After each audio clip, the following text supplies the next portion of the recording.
आज पहली बार मैं आप लोग के सामने अपने विचार रख रहा हूँ और ये क्यों जरूरी है कि हम लोग एक दूसरे से बातें करें, एक दूसरे के को साझा करें अपने अपने विचार। क्योंकि इतना ज्यादा भ्रम फैल रहा है जिसकी कोई लिमिट नहीं है। इसकी शुरुआत जैसे इस न्यूज़ से करता हूँ, ये बीबीसी का हिंदी न्यूज़ है। उसको यूज करके मैं आप लोग के सामने अपनी बातें रख रहा हूँ। जैसे केजरीवाल साहब ने क्या बोला है, पाकिस्तान बांग्लादेश से आए लोगों को नौकरी कहाँ से देंगे, घर कहाँ से देंगे। इन्होंने एक वीडियो जारी किया है, लगभग 10 मिनट के आसपास का वीडियो है। और उस वीडियो में इन्होंने बोला है कि सीए, क्योंकि जो करंट गवर्नमेंट है उसने कुछ काम नहीं किया है, तो इसे वोट लेने का बस उनका ये तरीका है। ये सीए लाके वोट लेना चाहते हैं। और फिर इससे इन्होंने अपनी पूरे वो 10 मिनट के वीडियो की शुरुआत की है। यानी उनका कंक्लूजन आपको पता चल गया कि कंक्लूजन क्या है। फिर उन्होंने किस तरह की भ्रम जोड़ा हुआ है उसमें कि लगभग 1.5 करोड़ की आबादी है, 1.5 से 2.5 करोड़ के लोग हैं वहाँ पे। उनको अगर भारत लाया जाएगा तो उनको नौकरी कहाँ से मिलेगी, उनको जमीन कहाँ से मिलेगी, उनका घर कैसे बनेगा। वो ई गवर्नमेंट क्या करेगी कि उनके लिए घर बनाएगी, उनको नौकरी देगी, तो किसका घर जाएगा, किसका मतलब जमीन जाएगा, किसका नौकरी जाएगी, आप लोग की जाएगी।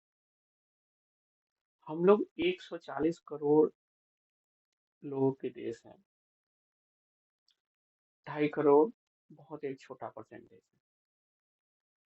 जो अब मैं सबसे महत्वपूर्ण बात आप लोग के सामने रखने जा रहा हूँ कि इस पूरे 10 मिनट के वीडियो में इस महानुभाव ने एक बार भी नहीं बोला है कि धार्मिक रूप से प्रताड़ित लोग कौन से लोग, जो हिंदू, सिख, पारसी भाई लोग हैं, वो भारत आ सकते हैं और इसके लिए आवेदन दे सकते हैं।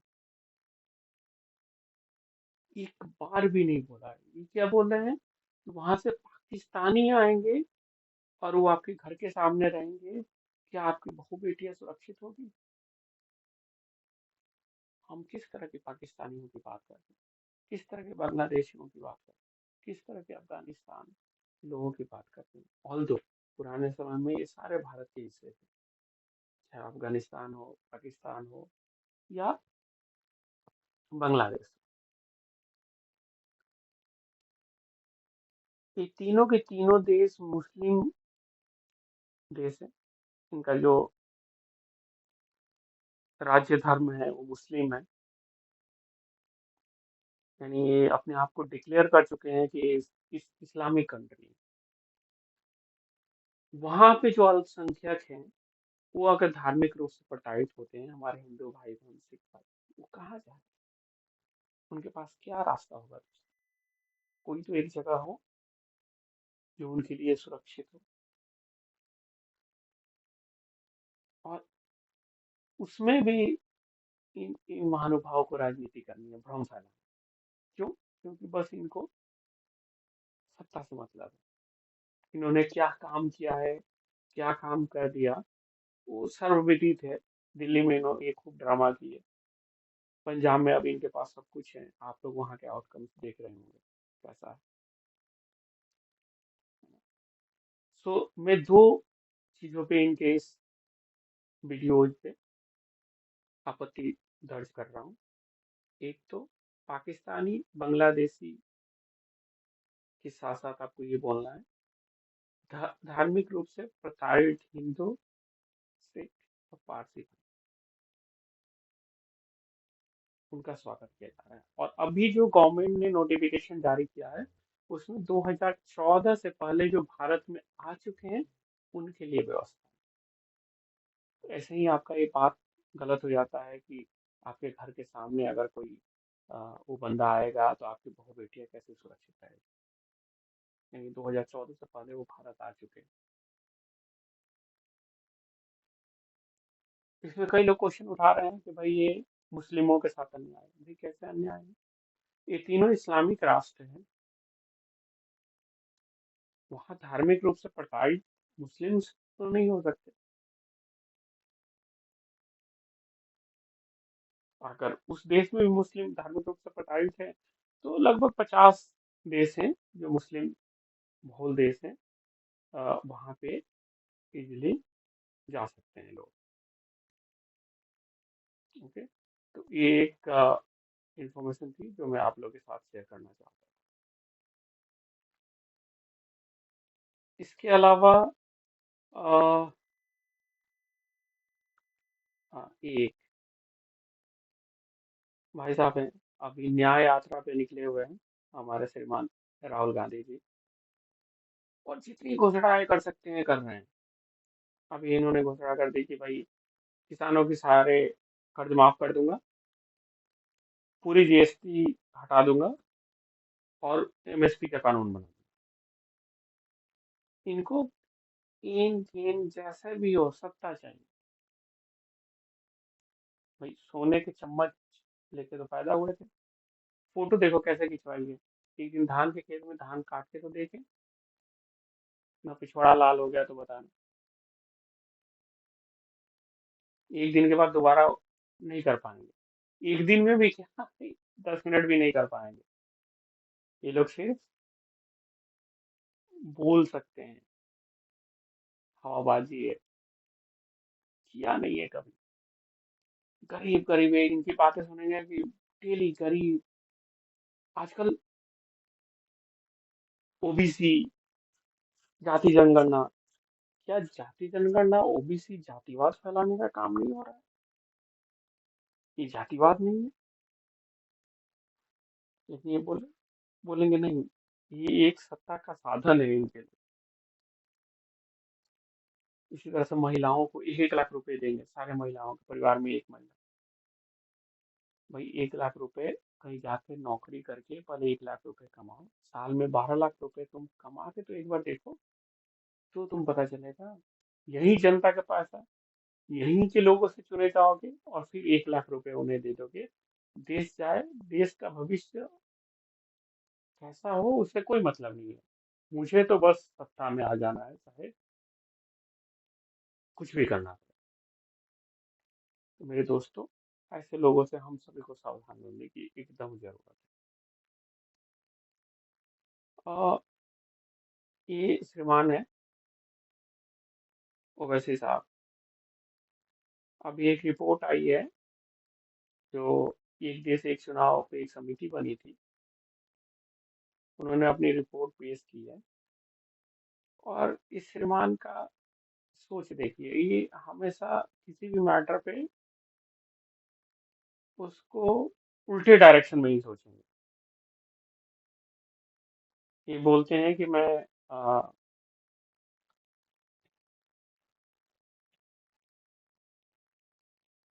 धर्मनिरपेक्षता में विश्वास करता हूँ, बट इनके पहनावा और इनकी पार्टी का नाम दोनों एक धर्म विशेष को रिप्रेजेंट करते हैं।